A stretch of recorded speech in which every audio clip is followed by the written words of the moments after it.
Assalamualaikum warahmatullahi wabarakatuh. Salam. Om Swastiastu. Kami dari kelompok 6 Filtrik Akbar akan menjelaskan proses mengenai yang pertama adalah transek mangrove, kemudian transek lamun, dilanjutkan lagi pengambilan sampel plankton vertikal dan juga pengukuran parameter. Oke, jadi di sini saya akan menjelaskan proses dari transek mangrove. Sebelum melakukan transek mangrove, kita akan melakukan transek, yang mana transek itu merupakan penarikan garis dengan jarak 10 kali 10. Nah, di sini kita melakukan penarikan transek sejauh 10 kali 10. Kemudian kita cari di mana letak titik mangrove-nya, akan dilakukan mana batasan untuk 10 kali 10. Nah, di sini kita melakukan di mangrove ini untuk pembatasan 10 kali 10, dilanjutkan ke 10 kali 10 sana. Nah, di dalam 10 kali 10 kita akan melakukan lagi transek 5 kali 5 dan 1 kali 1. Nah, untuk selanjutnya kita akan melakukan pengukuran mangrove di dalam transek 10 kali 10. Baiklah, di dalam plot 10 kali 10 ini kita akan mencari tegakan pohon. Nah, misalkan kita anggap pohon ini sebagai jenis dari mangrove Soneratia alba. Di sini kita akan mengukur diameter batang dari pohon ini. Nah, diameter batang itu diukur dari setinggi dada atau sekitar 1,3 meter. Nah, ini kita ukur lingkar pohonnya menggunakan meteran jahit ini. Nah, misalnya ini didapat sekitar 165 cm untuk lingkar pohonnya. Kemudian untuk mendapatkan diameter daripada pohon ini itu dibagi 3,14. Jika diameter untuk plot 10 kali 10 ini, jika diameter pohon itu lebih dari 4 cm, maka itu dianggap sebagai pohon. Kemudian setelah kita mendapatkan lingkar dari pohon ini, untuk mencari diameternya itu dibagi 3,14. Nah, dapat dikatakan pohon itu jika diameter batang ini lebih dari 4 cm. Lalu untuk mengukur tegakan pohon itu diukur dari akar tertinggi. Misalnya pohon ini jumlah tegakannya itu 2 tegakan. Oke, selanjutnya kalau kita udah tahu jumlah tegakan, jenis serta diameternya, kita ngukur tinggi dari pohonnya atau tinggi dari mangrove-nya. Itu menggunakan aplikasi Measure Height. Caranya kita buka aplikasinya. Nah, terus kita pilih yang Measure Height Only. Kita masukin berapa jarak kita ngukur tingginya. Misalkan 2 meter. Klik OK.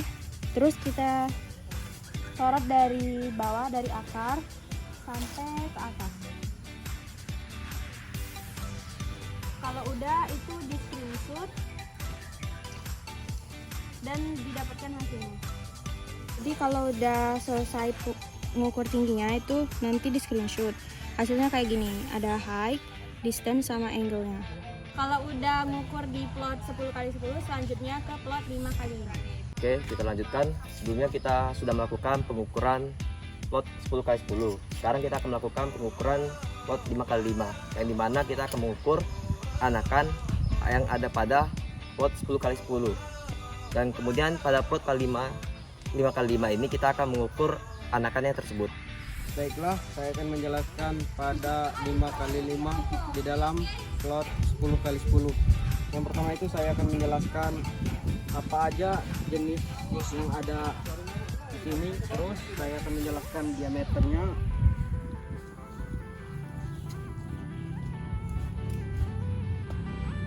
Selanjutnya saya akan menjelaskan apa saja yang ada di sini anakannya. Selanjutnya akan dilanjutkan pada 1 kali 1. Setelah melakukan pengukuran 10 kali 10 dan 5 kali 5, selanjutnya kita akan melakukan pengukuran 1 kali 1. Di pengukuran 1 kali 1 kita hanya akan mengukur jumlah semai yang ada di dalam pengukuran. Contoh seperti dalam pengukuran 1 kali 1 ini ada 1, 2, 3, 4. Berarti di dalam pengukuran ini ada totalnya 4 semai. Selanjutnya kita akan melakukan transek lamun. Yang kita lakukan adalah menarik transek sepanjang 50 meter yang terdapat 3 titik. Yang titik pertama yaitu dimulai dari 0 meter, kemudian sampai ke 25 meter, dan selanjutnya 50 meter. Fungsi dari penarikan tersebut yaitu untuk melihat fungsi dari titik tersebut yaitu untuk melihat pertumbuhan lamun. Ya, di sini saya akan menjelaskan tentang bagaimana untuk transek lamun menggunakan kuadran 2x2 atau kuadran 4 petak. Ini kita taruh kuadrannya dulu. Terus yang pertama kita nengok tutupan lamunnya. Tutupan lamun di sini dilihat bagaimana cara melihatnya. Yaitu di sini ada 4 kotak. Nah, kita lihat dia per kotak itu dibagi dengan 25%, 25%, 25%, 25%, lalu 25%. Jadinya jika dia full satu kuadran maka dia akan 100%. Tapi di sini sebagai contoh ini full dengan full. Berarti di sini lamunnya tutupannya 100%. Terus untuk tegakan dia itu per jenis. Semisal di sini ada jenis lamun A dan di sini ada jenis lamun B, maka yang kita hitung adalah dia per jenis tegakannya.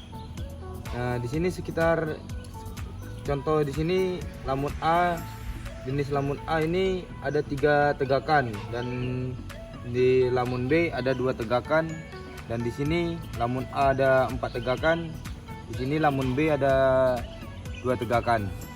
Untuk tegakannya kita mulai ukur dari akar paling bawah. Bukan melihat tegakan dari banyak daunnya, tetapi dia diukur melalui akar paling bawah. Kalau untuk di laut yaitu mulai dari pasir paling bawah ini sampai pertama kali dia nimbul. Terus untuk penjelasan selanjutnya yaitu bentos yang di sekitar lamun. Untuk pengambilan bentos itu yaitu yang ada hanya di sekitar kuadran, di dalam kuadran, dan di sekitar kuadran. Yang jaraknya jauh dari kuadran itu tidak perlu diambil untuk sampel. Di sini saya akan menjelaskan terkait pengukuran lamun, di mana di sini saya memegang yang namanya kuadran. Kuadran yang saya pegang ini ialah kuadran yang 25.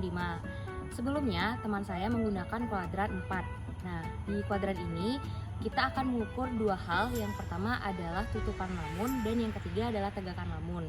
Nah, untuk pengukurannya di lapangan, tutupan lamun ini itu ialah di pengukuran 0, 25 hingga 50. Nah, sekarang saya akan memperagakan bagaimana cara kita menggunakan kuadran 25. Pertama-tama kita harus menetapkan di mana kita akan mengukurnya. Nah, tadi sudah saya jelaskan bahwa itu pengukurannya ada 3, 0, 25, sama 50. Oke, yang kedua kita akan letakkan kuadran ini di lamun. Yang pertama kita akan mengamati tutupannya. Di sini bisa kita lihat apabila di sini kan kita menggunakan kuadran yang 25. Jadi setiap kotak apabila dia itu lamunnya full, jadi itu termasuk ke 4%. Sedangkan kita bisa lihat di sini itu kita anggap tidak ada lamun, berarti itu adalah 0%. Kemudian kita akan mengukur tegakan lamun. Caranya, ini kan lamun itu akan jadi seperti ini jika di perairan. Kemudian kita ukur, kita pegang seperti ini, kemudian kita ukur berapa tegakannya. Kita mensimulasikan cara pengambilan plankton dari wilayah pesisir menggunakan planktonnya vertikal. Jadi untuk pengambilan sampel plankton menggunakan plankton ini, dan juga ada 2 cara untuk pengambilan sampel plankton, yaitu ada secara vertikal dan secara horizontal. Namun yang kita praktekkan pada video kali ini itu tentang vertikal.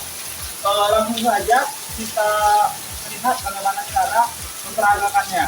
Oke, pertama-tama misalkan kita berada di daerah pesisir. Di bawah sini ada perairan, anggap saja. Dan khususkan dan lihat lagi bahwa untuk perairannya itu jernih dan tidak kotor ataupun keruh. Karena pasir. Pastikan airnya itu bersih. Nah, seperti yang terlihat Di simulasi ini harus dilakukan oleh lebih dari satu orang, dengan orang pertama itu memegang planktonet, sedangkan orang kedua adalah menuangkan sampel air ini ke dalam jaring plankton. Nah, untuk embernya sendiri itu ada ember khusus ataupun ember yang sudah dihitung diameternya. Apabila ini berdiameter 5, maka penuangan harus dilakukan 20 kali.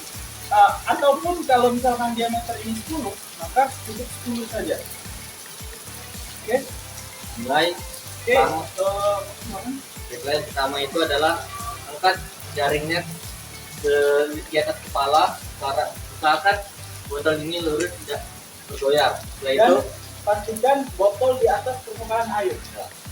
lalu kedua, kita ambil air di batas perairannya, saja ini sudah penuh airnya, kita tuangkan ke dalam jaring ini secara perlahan, maka air dan sedimen yang ada di dalamnya akan tersaring dari jaring tersebut.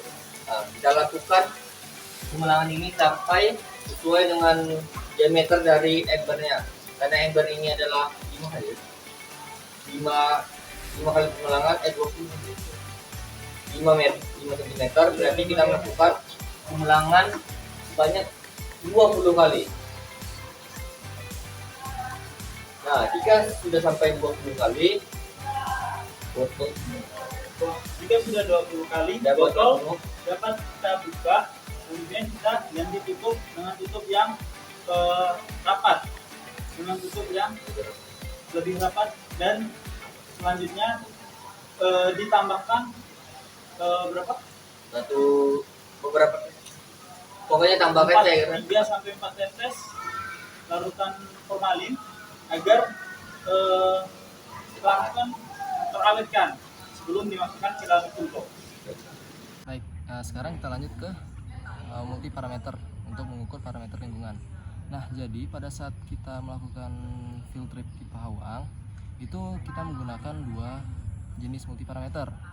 Yang mana 2 jenis itu, yang pertama ada dari lab bioekologi dan yang kedua itu dari lab oceanografi. Nah, perbedaan dari 2 multiparameter ini itu terdapat pada kemudahan cara menggunakannya. Maksud kemudahan di sini seperti contohnya di lab oceanografi, itu sensor yang ada itu sudah mencakup menjadi satu di dalam satu tabung ini. Misal dalam satu tabung ini sudah terdapat 3 sensor. Yang pertama itu ada sensor DO, lalu ada sensor pH, dan terakhir ada sensor salinitas. Nah, sedangkan pada parameter bioekologi punya lab bio itu terdapat bukan terdapat 3 jenis, maksudnya terpisah. Jadi ini sensor DO, yang ini sensor pH, dan yang terakhir itu misalnya di sini ada sensor suhu, parameter suhu, pH, dan diometer. Nah, jadi kalau untuk penggunanya itu sebenarnya sama saja. Jadi misal ini kita punya alatnya, displaynya. Nah, sensor itu kita colok ke dalam sensor display tersebut. Sensor itu kita colok ke display. Mungkin gambarnya bisa dilihat di sebelah kanan kiri saya. Nah, itu kita colok. Setelah kita colok itu pertama kita kalibrasi dulu dengan air tawar atau Aquades. Nah, ini kita misalkan Aquades ya. Ini kita masukin gini. Nah, di sini nanti di layar ini itu bakal terlihat outputnya, sensornya yang sudah mendeteksi parameter air tersebut. Nah, kalau sudah benar, kan air tawar tuh pH-nya kan sekitar angka 7 lah ya, kurang lebih 7. Nah, kalau sudah, itu di lab bio itu bisa kita mencet hold agar tidak perlu melakukan gimana ya bilangnya, fungsi hold itu tuh biar nilainya itu tetap tidak berubah-ubah saat sudah nilainya tidak berubah secara signifikan gitu. Nah, kalau sudah kita kalibrasi dengan air tawar, barulah kita bisa mengukur parameter air di Pahawang tersebut, air lautnya. Nah, caranya sama saja seperti kalibrasi. Kita masukkan sensornya lagi, lalu kita ukur. kita lihat di display. Nah, kalau sudah kita angkat, kita matikan. Misal semuanya sudah kita rekam, sudah kita foto, sudah kita catat. Itu alatnya kita matikan, kita bersihkan. Kita bersihkan dengan tisu, kita tap-tap di bagian di sekitar yang terkena basahnya itu, jangan digosok. Kalau sudah, kita rapikan alat tersebut kembali dan masukkan ke tempat yang semestinya. Hindari dari panas. Mungkin itu saja untuk penjelasan dari multiparameter. Sekian video dari kami akhiri. Wassalamualaikum warahmatullahi wabarakatuh. Salam.